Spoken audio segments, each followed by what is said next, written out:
Esse é o podcast do Rio Ethical Fashion, o maior fórum de moda sustentável da América Latina.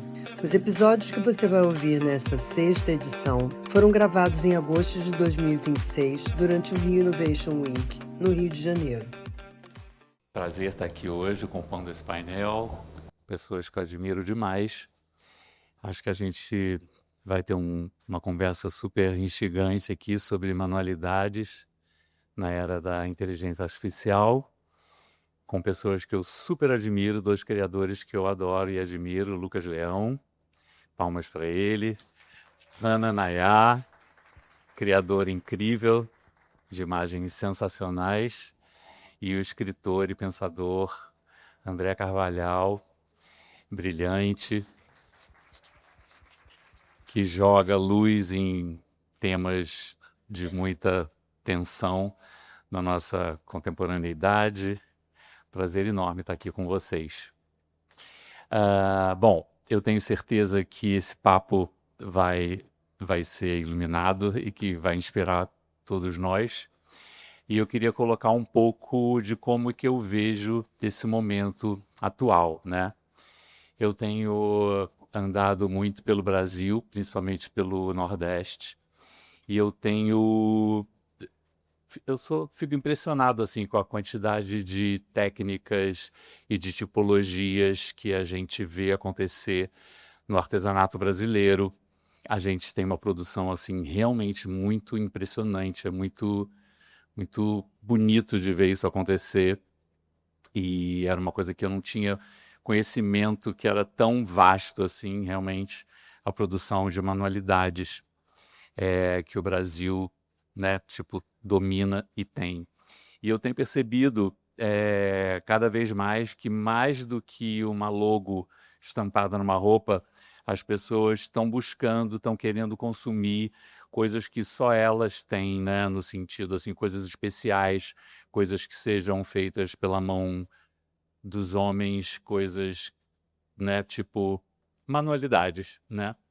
Então, eu queria fazer a primeira pergunta para quem de vocês se sentir mais à vontade de responder, que seria o seguinte: vocês acham que esse interesse comercial crescente por produtos da manualidade pode ser um gancho para o início de uma mudança no ritmo da indústria? Ana, quer começar ou eu posso começar? Vamos lá. Obrigado pelo convite primeiro. É muito essa pergunta, eu acho que diz respeito muito à questão da homogeneidade dos produtos hoje em dia. E eu vivi isso no começo da marca, né, das minhas primeiras experimentações em 2020, e esse fluxo do produto, para onde a gente está indo. Então, hoje a gente vê esses produtos extremamente homogêneos, né? Se você vê uma coleção, por exemplo, de dia, a desfilada de dia, de tarde a gente vê num influencer, e 2 semanas depois, pela evolução da cadeia produtiva, a gente já consegue ver esses produtos numa loja. Então, a gente vê pequenos nichos e produtos extremamente iguais, né? E eu sofri muito com isso quando eu comecei com a minha marca, e eu tive que achar exatamente isso. O que traria nela algo de diferente e que eu consiga comercializar. Então, a resposta disso, eu acho que está muito dentro de um produto que não consiga ser reproduzido em larga escala de maneira tão fácil, né? Então, a gente se blinda disso. Acho que o artesanal, ele é a resposta para isso, para essa homogeneização dos produtos, né? Para essa constante e essa facilidade de produzir os produtos. Então, foi o que eu fiz, né? Hoje em dia eu faço, óbvio, eu tenho todos os processos tecnológicos na marca, a gente vai falar mais sobre eles, mas o que eu faço é alfaiataria clássica.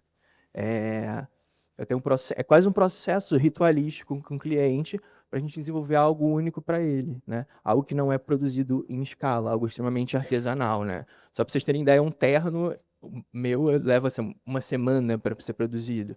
Então a gente meio que e óbvio, isso está visivelmente aparente no produto final. Você consegue ver que aquela peça tem o toque humano. Então é quase como se blindar dessa homogeneização que a gente vê na indústria, né? Sim, perfeito. Eu acho que fazer uma ponte de muito, obrigada, Rogério, e eu estou muito feliz de estar aqui com vocês todos, é um grande prazer.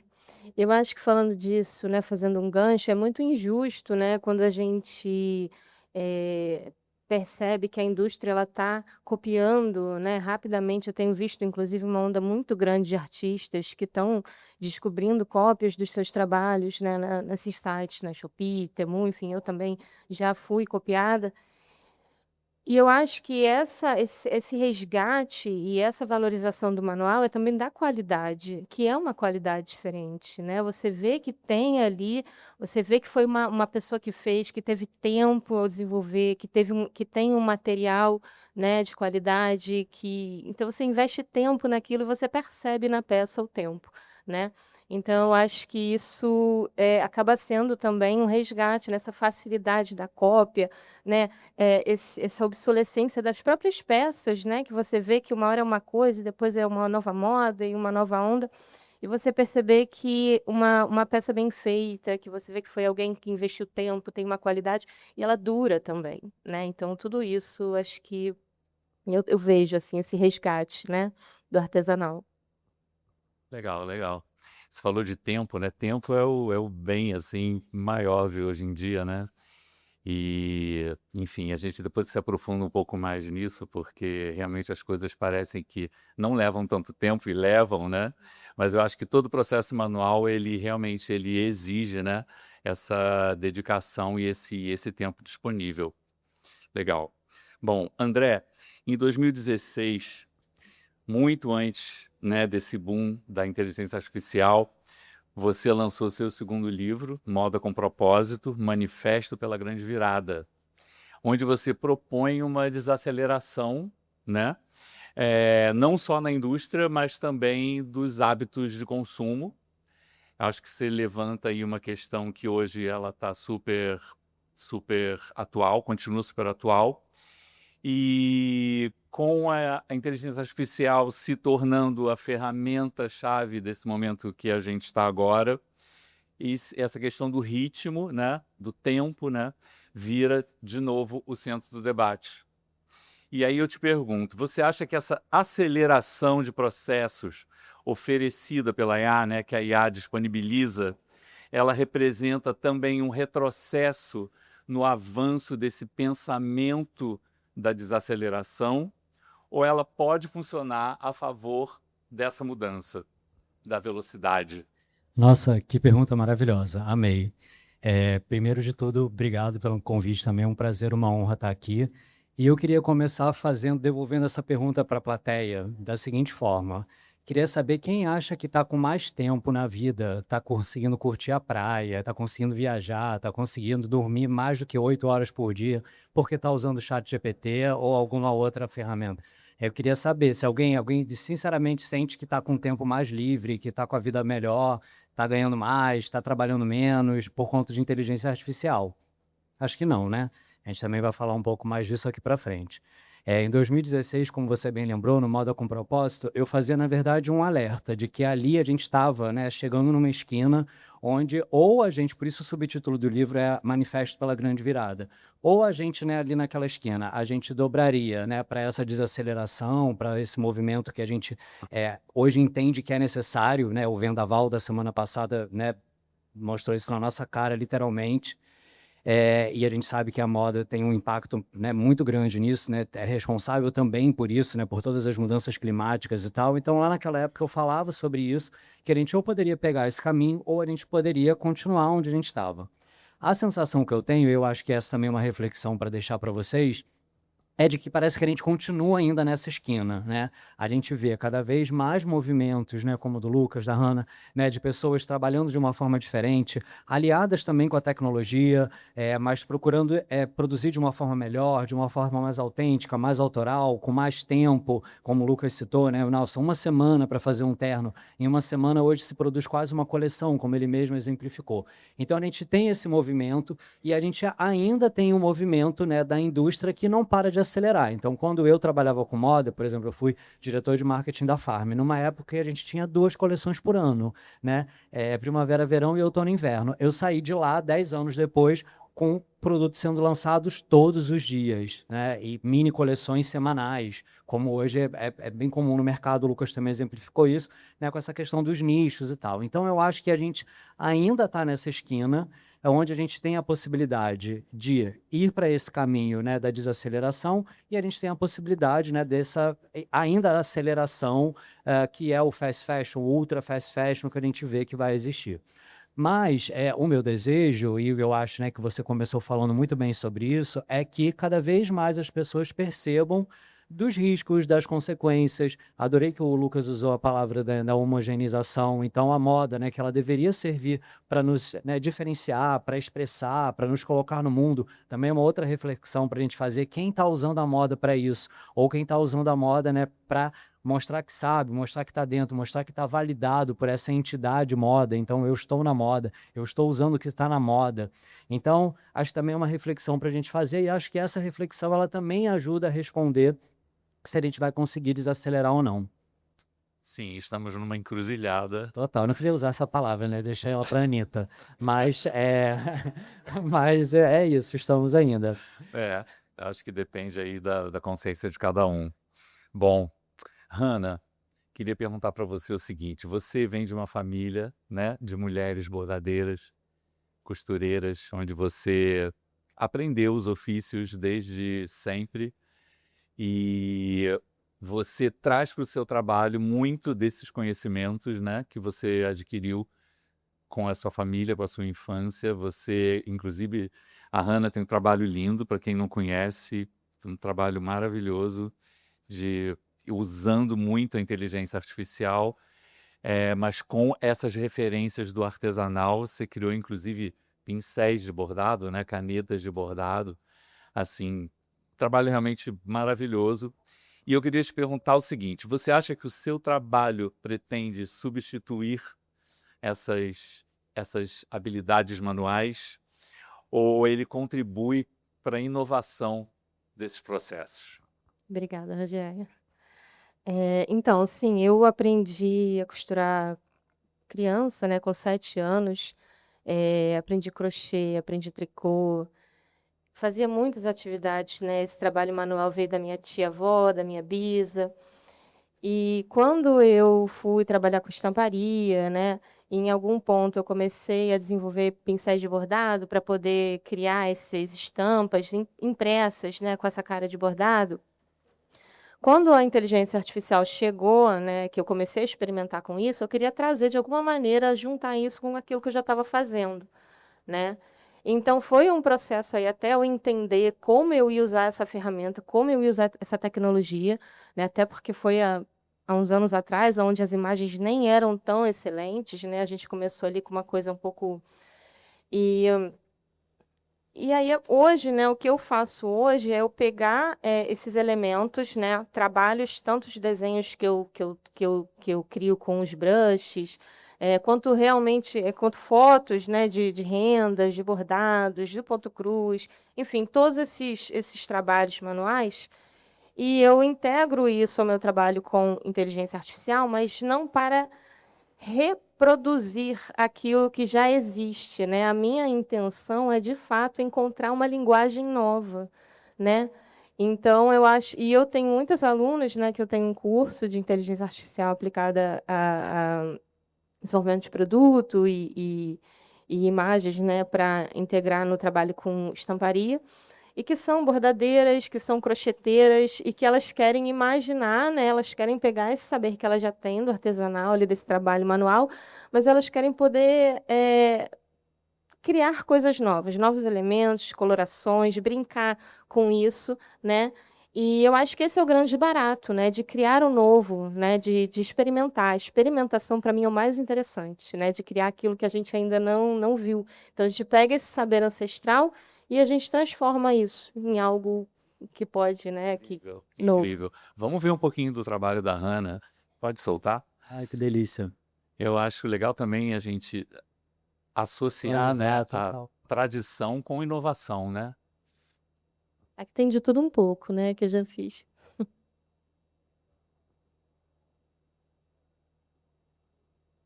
aqui, conta pra gente. Você gera todas essas imagens. Sim, esse trabalho da Farm, inclusive, foi o primeiro que eu fiz. Eu estava ali há 2 meses trabalhando com a ferramenta.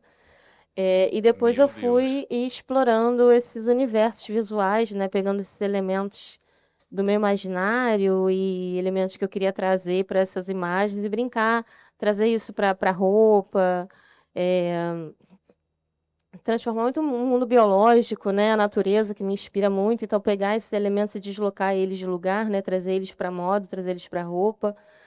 O corpo quase como assim integrado com a natureza, né? Então, eu tenho muito esse desafio pessoal, assim, de criar esses resultados visuais, assim, diferentes. E o seu trabalho, Hannah, ele serve como uma direção criativa para os designers? Para as peças, para as estampas, Sim, sim, sim. sim.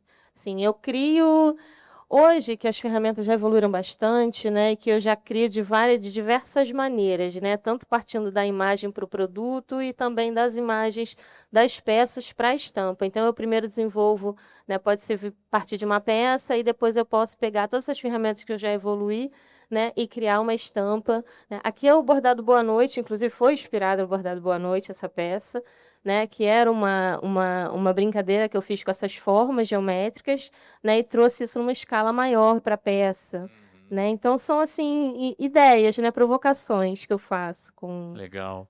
Gente, é lindo, é muito contemplativo, assim, eu podia ficar horas olhando suas coisas como se fosse, enfim, sendo trabalhos, né, de arte.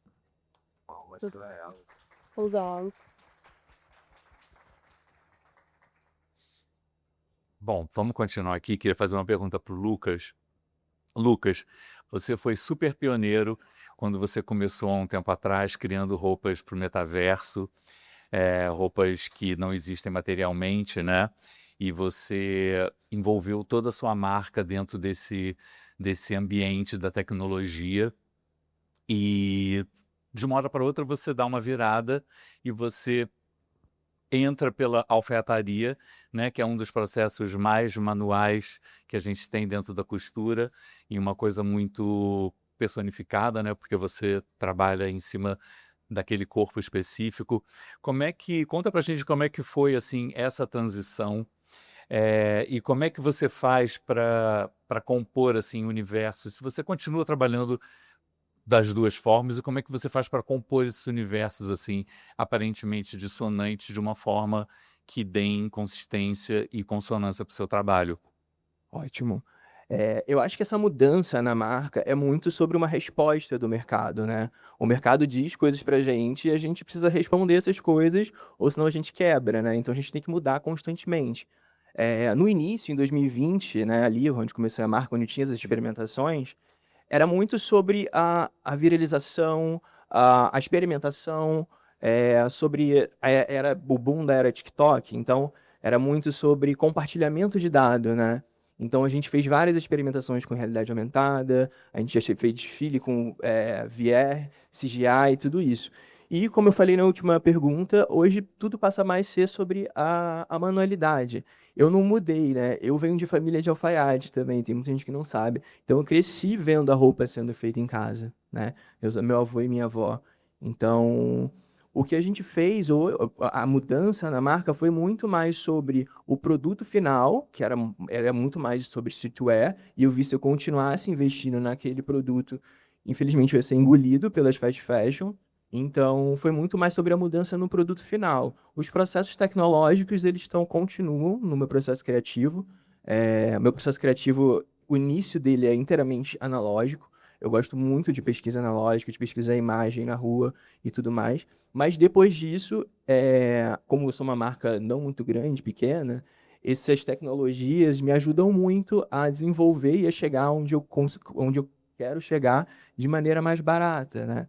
Eu vou exemplificar rapidamente como funciona.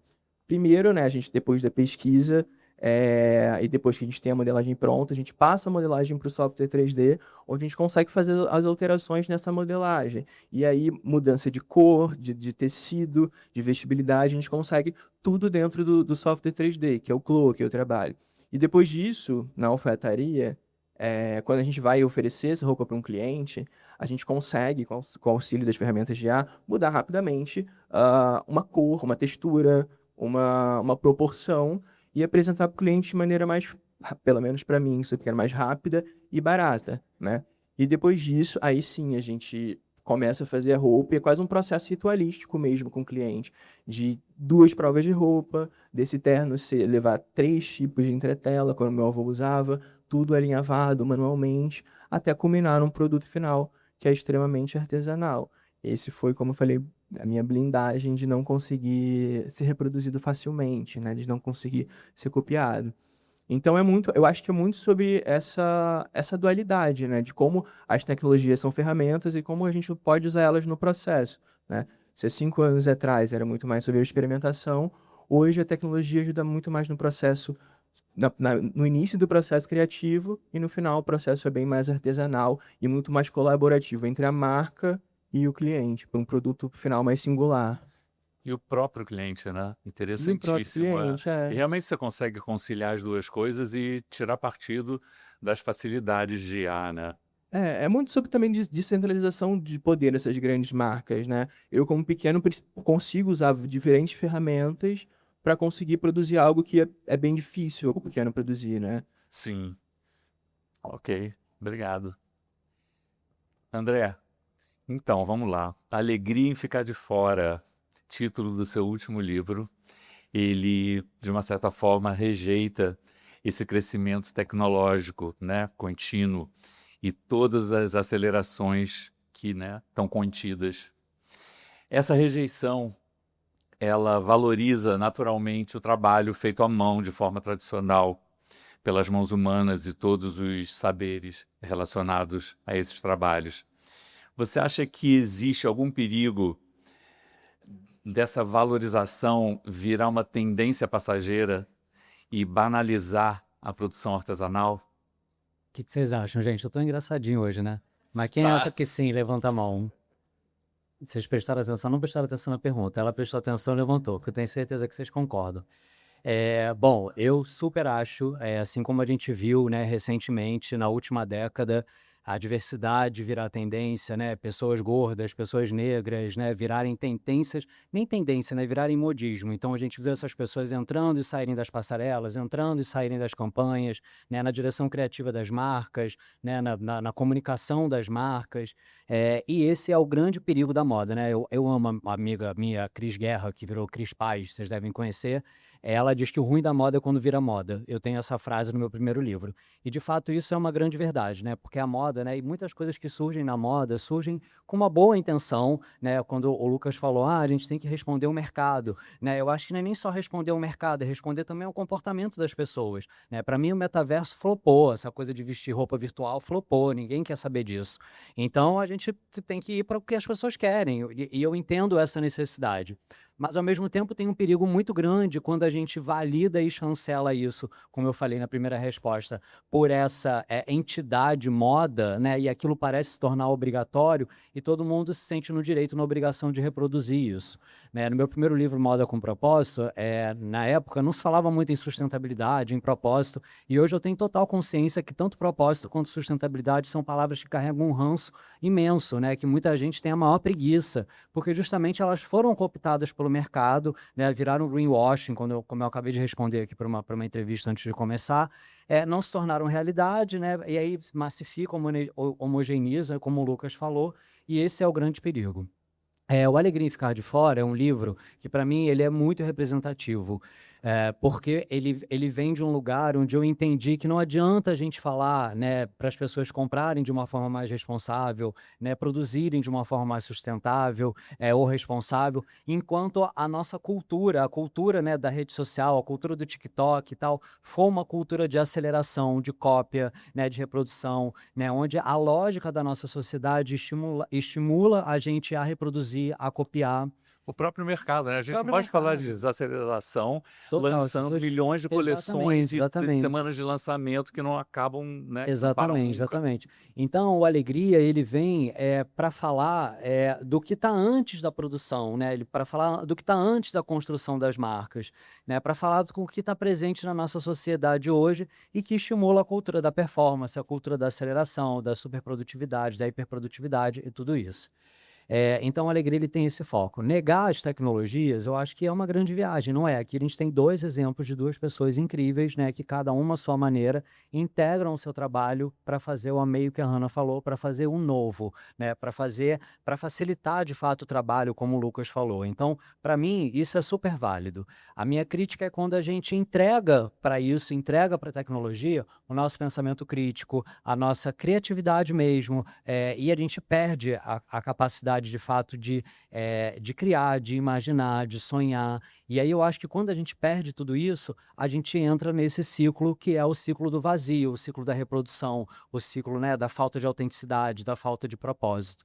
Então, eu acho que sim, existe um risco muito grande, mas eu acho que, por outro lado, existem trabalhos, como a gente conheceu aqui agora, para quem ainda não conhecia, de pessoas que fazem uso disso de uma forma verdadeira, né, de uma forma profunda, e que aí vão na contramão, de fato, do que está sendo feito ali, né, pela média, né, que é o que a própria inteligência artificial propõe. Perfeito, André. Realmente a gente tem aqui exemplos, né, de que a gente pode se utilizar de uma forma muito boa. Lucas, vamos lá. A moda pratica esse looping eterno de altos e baixos, né? Uma coisa que está lá em cima, a gente sabe que ela vai vir aqui para baixo e vice-versa, né? É aquela coisa que o André falou, se está na moda, vai deixar de estar na moda rapidamente. Então, eu te pergunto o seguinte, de que forma as técnicas manuais ancestrais podem se proteger desse desgaste? A gente pode esperar evolução e inovação dos trabalhos manuais? Ótima pergunta. Primeiro, o que eu acredito é que, como cada vez mais é mais fácil produzir, o que é mais valorizado para a moda, com certeza é o que é mais difícil de ser produzido, né? É o que é mais único, é o que é mais singular. Então, a gente já tem um lugar ali num pedestal para as artesanias, né? E aí, eu acho que os processos de tecnologia, os processos tecnológicos, pelo menos no meu caso, eles entram como se fosse uma simbiose dentro do processo o tecnológico, né, com os artesanais. Eu vou dar exemplo das coisas que eu faço, porque o que eu, como André Acho que Aronson, um podia botar pensador... de novo um vídeo do Lucas que tem aquelas plumas que não são plumas e que são incríveis. Exato. É muito Olha esse sobre trabalho, essa gente. simbiose, né? Por exemplo, esse a gente começou desenhando em 3D, todo o processo criativo, depois imprimir os protótipos. Só que o que a gente vê é que se você imprimir cada peninha dessa, é possível também, com impressão 3D de tecido, não vai ficar igual, não vai ter essa característica, né? Do humano, do toque, de tudo mais. Então, cada pena dessa, depois de ser cortada a laser por a gente vinha com ferro, né, com boleador, que a gente chama, uma técnica bem antiga francesa, boleando cada pena e dando um formato único para cada pena. E para que isso? Isso é sobre a referência do toque humano, né? Eu podia ter várias penas iguais também. Então, isso é exatamente sobre isso, sobre a representação do humano, do toque humano em cada pena. É muito Então, precioso, é lindo. exato, é. Então, é uma reflexão sobre várias coisas. Eu acho que, respondendo de novo a pergunta, eu acho que a gente consegue chegar em novos lugares a partir disso, né? Quando esses dois tipos se fundem, tanto a tecnologia quanto esses fazeres artesanais, a gente chega em novos lugares. A gente teve agora na Semana de Moda de Alta Costura, o Duran Latte, que na Jean Paul Gaultier também, que fez vestidos incríveis, enormes, de bordado 3D, todos bordados à mão também. Então é muito sobre a simbiose entre esses dois fatores para chegar em uma coisa nova, né? Acho que a gente vai ver muita coisa nova ainda a partir disso. Temos luz no fim do Sim. túnel, temos muita inovação, né? Vem cá, como é que a gente está de tempo? Acabou? Como assim, minha gente? Bom, eu tinha mais uma pergunta para Hannah. Posso? Vamos lá, Hannah. Você, na minha opinião, você representa um ponto fora da curva completamente, porque as facilidades da IA, elas não te apagam, né? Muito pelo contrário, elas te impulsionam sua força criativa. Você traduz para a gente, assim, a utilização dessa ferramenta. Eu vejo muito assim, né? O que se pode fazer?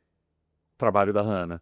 vou lá tipo, me inspiro, assim, em coisas que podem ser feitas de uma forma muito pessoal e muito autoral, com uma assinatura muito forte. Você acha que o seu trabalho humaniza a inteligência artificial? Você acha que existe uma relação de parceria entre vocês? Muito boa. Sim. Quando eu comecei a experimentar com inteligência artificial, era mais para viabilizar visões, ideias, desejos que eu tinha criativos, né? Aquilo que eu queria muito criar uma coleção, mas eu não tinha acesso, né? Eu não tinha como criar uma coleção. Então, através da IA, eu comecei a imaginar esse universo, essas coleções, as peças que eu faria. Em algum momento, aquilo se tornou algo tão fantástico, inclusive que consome um tempo enorme quando você tem uma ideia na cabeça e você quer executar, você Não é quer ver rapidinho, não, né? aquilo, então você demora, é muito sofrido, né, da ideia, do conceito que está ali na sua mente para que ela de fato chegue a isso, é muito sofrido. Então eu acabei desenvolvendo um trabalho super, assim, experimental mesmo, né, de criar realmente resultados novos, então isso vem muito das referências, do repertório, né, do que eu trago de pesquisa, são 20 anos atuando como designer de estampas, estudando ornamento, história da arte, arquitetura, e tudo isso se encontra quando eu pego a ferramenta e utilizo ela, né, então eu trago todo esse universo, né, de que eu juntei aí por um tempão, né, anos de pesquisa, para chegar realmente a novos resultados. Até porque desde que eu entrei na moda, até o meu sofrimento assim de eu entrar no mercado de trabalho, porque eu tinha ideias assim, eu queria executar as minhas ideias, eu queria criar aquilo que eu estava pensando, eu não queria só pegar um mood board, fazer igual, copiar. Realmente, né? E a inteligência artificial ela me deu, né, essa possibilidade de trazer de forma muito realista as minhas ideias e de continuar explorando isso para que realmente as pessoas possam encontrar no meu trabalho, eh, algo novo e E a algo gente vê, diferente. E eu realmente. acho que eu consegui, Conseguiu. consigo. Acho que no início da IA eu lembro muito, tipo, ficou tudo muito pasteurizado, né? As imagens eram muito parecidas, o seu trabalho tinha uma assinatura, assim, muito forte. Bom, eu tô adorando, assim, agora que eu tô me soltando aqui, mas enfim, vamos ter que acabar. É isso mesmo? Nem mais ou menos. O pessoal já chegou aí, a próxima mesa, né? Já Então temos tá. aí, Bom, foi um apresentem-se. prazer enorme, adorei o papo. Obrigado pela presença de todo mundo.